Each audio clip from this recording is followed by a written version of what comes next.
Israel এখন আর নিরাপদ নয়, এক মহাবিপদের দিকে ধাবিত হচ্ছে তারা। ইরানের সর্বোচ্চ নেতা আয়াতুল্লাহ আলী খমেনি বলেছেন, আমরা যে হামলা চালিয়েছি সেগুলো ছিল কেবল সতর্কতা। সামনে আসবে এমন আঘাত যা ইসরায়েলকে মাটির সাথে মিশিয়ে দেবে বা ধ্বংস করে দেবে।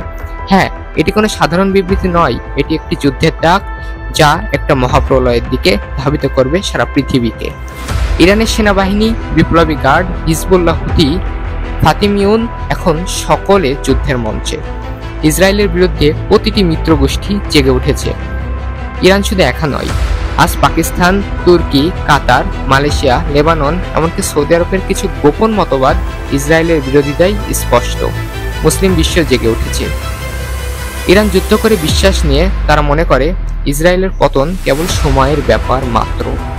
হাজার হাজার ক্ষেপণাস্ত্র, ড্রোন স্কোয়াড এবং স্যাটেলাইট প্রত্যাহার কৌশল, এসব দিয়ে ইরান ইসরায়েলের প্রতিরক্ষা ভেঙে দিতে প্রস্তুত। প্রতিনিয়তই তারা আঘাত হানছে ইসরায়েলের মাটিতে। আর ইসরায়েল, তারা জানে এবার শত্রু একা না।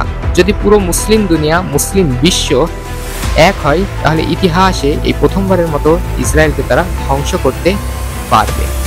কারণ এই লড়াই আর কেবল ভূখণ্ডের নয়, একটা আকীদার, একটা ঈমানের এবং আত্মমর্যাদার যুদ্ধ। ইনশাআল্লাহ, যদি শক্তির দিক থেকে তুলনা করা হয়, ইরান এই যুদ্ধে জিতবে, ইসরায়েলের পতন অবশ্যই হবে। সাবস্ক্রাইব করুন আমাদের ইউটিউব চ্যানেল, পাশে থাকুন এরকম ইন্টারেস্টিং সব ভিডিও দেখতে। ধন্যবাদ।